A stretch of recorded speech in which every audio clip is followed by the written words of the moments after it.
Bonjour tout le monde, j'essaye de vous faire un petit compte rendu rapide du dernier conseil municipal, donc qui était le 9 octobre, sur tout un tas de sujets. Alors il y avait beaucoup de délibérations, c'était un conseil municipal pour une fois qui était particulièrement long, où il y avait tout un tas de sujets, mais il y avait des sujets très techniques sur lesquels je ne vais pas revenir, et je vais essayer de me concentrer sur les sujets qui peuvent vous intéresser. Alors si j'en oublie d'autres, n'hésitez pas à me le demander en commentaire ou sur mes réseaux. À ce conseil municipal, il y avait quelque chose de très intéressant. Il y avait du public. Il y a tout le temps le droit qu'il y ait du public dans le conseil municipal, mais la plupart du temps, il y a assez peu de gens qui assistent au conseil. Nous, on avait demandé en début de mandature que soient filmés les conseils municipaux, comme c'était le cas avant. Et le maire avait refusé, et il a le droit de refuser tant que le conseil municipal est public. Sauf que, en vrai, qui peut, le soir en semaine, arriver à 18h et si il ou elle est intéressé que par une seule délibération, arriver à 18h jusqu'à 21h pour écouter tout le conseil. Je pense que c'est une question de démocratie, que ce soit diffusé en live, comme ça on peut écouter en faisant autre chose et s'intéresser à la délibération qui nous intéresse. Toujours est-il que ce n'est pas diffusé en direct et que si on veut voir ce qui s'est dit, il faut qu'il y ait du public. Et depuis qu'il y a la mobilisation pour la patinoire, il y a des gens qui viennent assister au conseil municipal. Et à ce conseil municipal, on avait entre une vingtaine et une trentaine de personnes qui étaient là, du début à la fin du conseil, et qui ont écouté l'ensemble des votes des délibérations. Et en fait, ça change beaucoup pour nous. D'ailleurs, je suis allée remercier ces personnes-là après. Le fait qu'il y ait du public, ça rend l'ambiance du conseil municipal beaucoup plus apaisée, dirons-nous. En tout cas, le maire prend plus le temps de nous répondre ou de faire semblant de nous répondre, en tout cas de considérer nos questions, que lorsqu'il n'y a aucun public. Et ça, c'est assez appréciable et ça a changé l'ambiance du conseil municipal. Une autre question que j'ai posée, c'est la question de l'animal en ville. Entre deux conseils municipaux, on a toujours un rapport de plusieurs pages sur tout ce qui a été dépensé par la municipalité entre deux conseils municipaux. Et ça, c'est assez intéressant parce qu'on peut voir pas mal de choses de la politique de la ville en fonction de quel argent est dépensé et pourquoi. Et j'avais remarqué une somme qui n'est pas du tout énorme par rapport à des budgets municipaux, mais c'était à peu près 395 € de dératisation. Et c'est pas la première fois que je demande, mais j'ai demandé quelle était la politique de dératisation de la ville. Pas parce que j'aurais une obsession, comme le pense le maire, pour les rats, mais parce que j'ai été élue par des personnes qui se préoccupent de la question animale et qui est aussi une question politique qui m'est chère. Et donc j'ai demandé quelle était notre politique et j'en ai profité pour faire un petit rappel sur ce que c'était en fait une politique animaliste, ou en tout cas une politique qui se préoccupe des animaux. Il y a 2 semaines avant le conseil municipal, il y avait eu un grand événement à Boulogne, l'animal en ville, et j'y étais allée en me disant bon, je me plains, mais je vais aller voir ce que fait la mairie de bien. C'était un peu à l'image de la manière dont on voit ce que c'est la ville amie des animaux à Boulogne. En fait, Boulogne, on est ville amie des animaux, mais surtout ville amie des propriétaires de chiens et de chats. Il y avait très peu de choses pour les autres animaux. Il y avait quelques animaux de ferme, avec un peu des fermes pédagogiques, et à peine un stand qui parlait de biodiversité. Mais aucune réflexion sur en fait, nos rapports aux animaux, ceux qui vivent dans la ville avec nous, qui sont les animaux liminaires, les pigeons et les rats notamment, mais il n'y a pas que eux. Et tout ça, c'est complètement non pris en compte dans notre politique dite animale en ville. Et d'ailleurs, il y a des associations qui étaient présentes qui me faisaient la réflexion de dire c'est quand même assez curieux parce qu'on ne sent pas dans cet événement une quelconque réflexion pour améliorer la cause des animaux en général, ni même de réflexion sur notre rapport aux animaux. Et un fait que je trouve vraiment significatif, que dans un événement qui s'appelle l'animal en ville, l'offre alimentaire ne soit que des hot dogs, quoi. Et très peu, voire pas, d'options végétariennes. Et donc, c'est ce que je rapportais au conseil municipal. Je disais, c'est super de vous préoccuper des chiens et des chats. Moi, je trouve ça très bien. Mais il n'y a pas une prise en compte du reste des êtres vivants. Moi, j'ai toujours pas les infos depuis 4 ans sur quelle politique de dératisation. Est-ce que c'est du poison qui déclenche des hémorragies internes pendant 4 jours et ensuite les rats meurent dans d'atroces souffrances? Ou est-ce que c'est d'autres systèmes? Et j'avais demandé aussi pour les pigeons. Donc j'ai rappelé que sur la question des pigeons, j'avais posé une question à laquelle j'avais jamais eu de réponse. Et comme d'habitude, le maire m'a répondu, bien sûr que si je vous ai répondu. Ça vaudra le coup que je partage sa réponse quand j'avais posé la question sur les pigeons. Parce qu'on m'avait expliqué en gros que je faisais monter l'extrême droite, parce que je mentais, et que les mensonges, du coup ça faisait monter l'extrême droite. Et que c'était scandaleux, qu'il y avait des milliers de gens qui étaient élus locaux en France, et que je faisais honte à ces milliers de gens qui étaient élus locaux. Enfin voilà. J'avais pas du tout eu de réponse sur le sujet qui m'intéressait, quelle politique pour les pigeons en France, qui était une question que je posais à la demande de Paris Animaux Zoopolis, qui eux-mêmes ne réussissaient pas à avoir d'infos du côté de la mairie. Ensuite, qu'est-ce qu'on a eu comme sujet ? On a eu pas mal de sujets qui sont juste des sujets techniques, en fait, où on vote le fait que, par exemple, il y a eu... le maire m'a dit, vous direz dans vos réseaux sociaux qu'on a fait 8 délibérations sur le logement social. Donc je le dis, on a fait 8 délibérations sur le logement social. Parce que, en gros, quand la mairie donne de l'argent pour construire des logements sociaux, en échange, il y a certains logements qui peuvent être réservés par la mairie pour les attributions. On a dû acter après pour un certain nombre de délibérations. Et sur tous ces sujets-là, en réalité, nous, on est d'accord. Enfin, c'est très bien de faire du logement social. Il y a quand même un point sur lequel on n'est pas d'accord.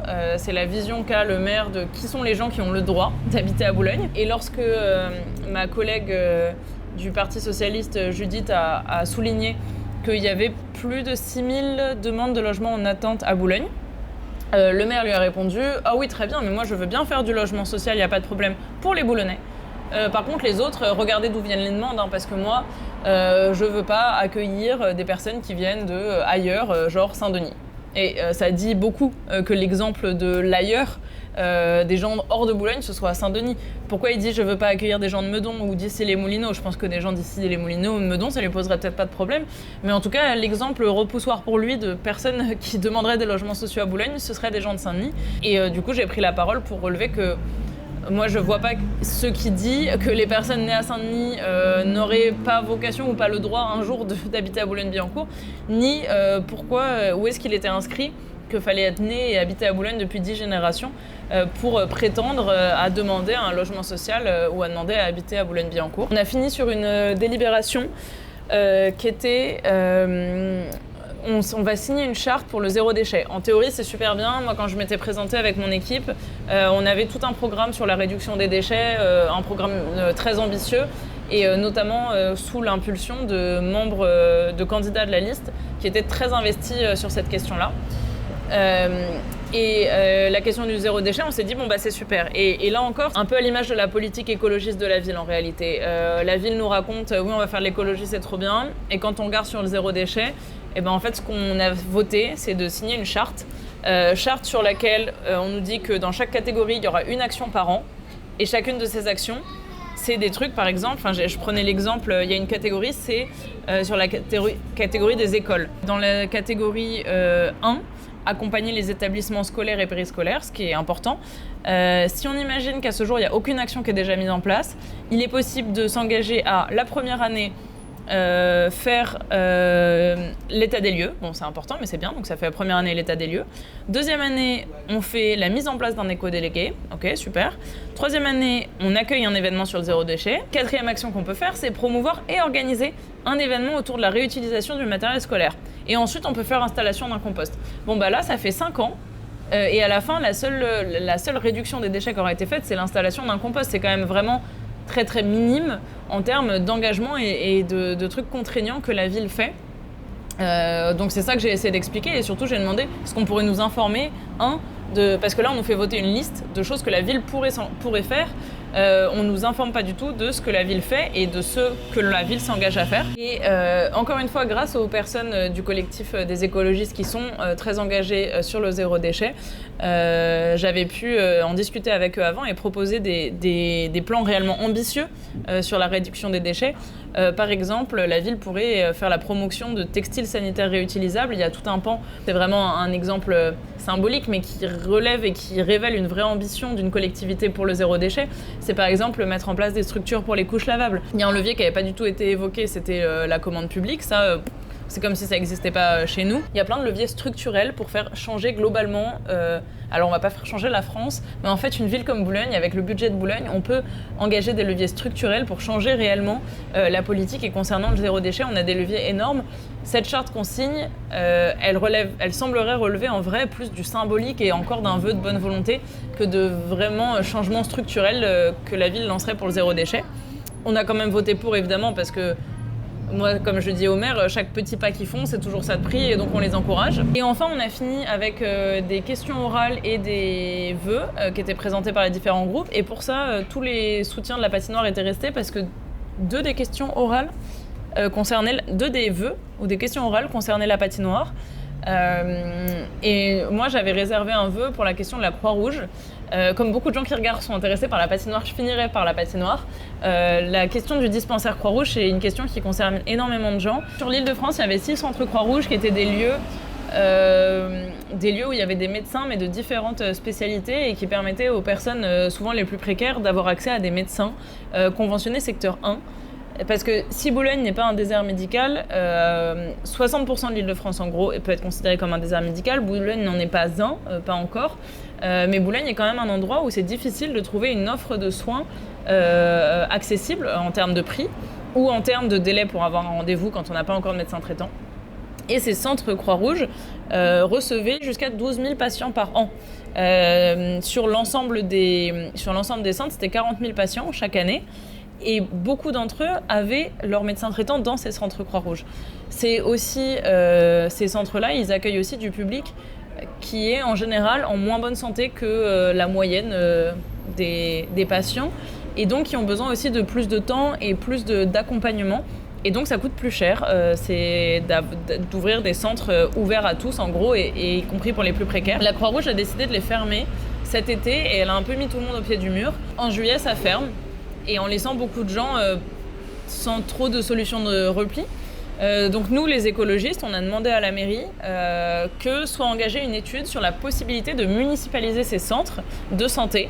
En gros, ça voudrait dire que ce sera la ville qui devient l'employeur de ces médecins et du personnel salarié dans ces centres de santé. Et donc on demandait juste, on disait pas on veut que la ville fasse ça, on a dit on veut que la ville engage une étude sur la possibilité de le municipaliser, et une étude sur les moyens de maintenir une offre accessible sur le territoire de la ville. Comme d'habitude, on nous a répondu bien sûr, ça nous préoccupe beaucoup, on fait le maximum qu'on peut, sans réponse très concrète. D'après le maire, le problème, c'est pas tant d'offrir un espace pour que des médecins puissent s'installer que le fait que les médecins ne veulent pas s'installer, ou le fait qu'il manque de médecins. On peut difficilement dire que d'un côté, les médecins veulent pas s'installer dans les espaces ruraux, et en même temps dire qu'ils veulent pas non plus s'installer à Boulogne-Billancourt, parce qu'ils s'installent bien quelque part. Et je crois qu'il est faux de dire, tant qu'on n'a rien essayé, de dire « Ah ben en fait, on va pas essayer parce que ça marche pas ». En tout cas, sur ça, voilà, nous les écologistes, on avait porté cette demande-là, comme d'habitude, sans grand succès, mais c'est une question qui est portée par l'ensemble des forces de gauche à Boulogne et sur laquelle on va continuer de travailler. Donc c'est pas parce que là le maire nous répond en gros « Ben oui, je suis bien embêté, mais j'y peux rien », que la question s'arrête là. Par ailleurs, le maire a commencé à dire qu'en vrai c'était en grande partie de la faute de la Croix-Rouge. Ce qui est possible, on n'a pas les moyens de le vérifier. L'autre sujet, enfin, qui a intéressé une grande partie des personnes qui étaient dans le public pendant tout le conseil municipal, c'était la question de la patinoire encore. Pour résumer globalement cette question de la patinoire, si jamais vous n'êtes pas au fait de l'actualité boulonnaise, en gros le maire a annoncé que à la rentrée, la patinoire de Boulogne fermerait, en évoquant différentes justifications les unes après les autres. Il a d'abord dit que c'était une question écologique, ensuite il a dit que c'était une question financière, et puis finalement que c'était une question juridique. Tour à tour, on a montré que ces éléments ne semblaient pas tenir, mais on ne sait toujours pas quelle est la raison réelle de cette volonté acharnée de fermer la patinoire. Et face à cette fermeture et cette annonce de fermeture, il y a eu une mobilisation, peut-être pas sans précédent, mais en tout cas sans précédent de mémoire de Pauline Rappi-Ferniaud, puisque depuis ma naissance, moi j'ai jamais vu un mouvement comme ça à Boulogne. En quelques semaines, il y a eu des milliers de signataires d'une pétition. Ils ont monté une association. Ils sont sur les marchés, l'association Patiner à Boulogne est sur les marchés tous les week-ends. Et ils ont réussi à créer un réel mouvement d'organisation autour de sauver la patinoire de Boulogne. Et ils ont rencontré la mairie, etc., qui les a un peu menés en bateau en leur laissant croire à un moment qu'ils allaient les écouter et qu'il y avait la possibilité de discuter. Eux ont construit des projets, sont allés chercher des mécènes. À chaque fois que leur mère leur disait c'est ça le problème, ils trouvaient une solution.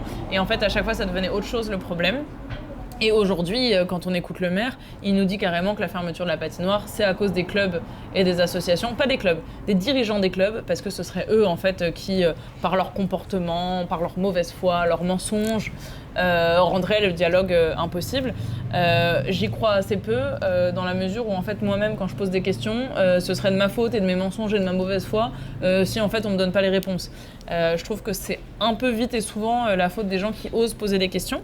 Et d'ailleurs, pour avoir travaillé avec eux, ils sont plutôt respectueux et constructifs. Et ils nous ont toujours soumis des offres construite et réfléchie. Et sur la patinoire, moi ce que je demande à chaque fois, c'est qu'en gros il existerait un rapport d'une société qui s'appelle Indigo qui prouverait qu'il est impossible de mettre à jour la patinoire et de faire des travaux pour qu'elle puisse continuer d'exister.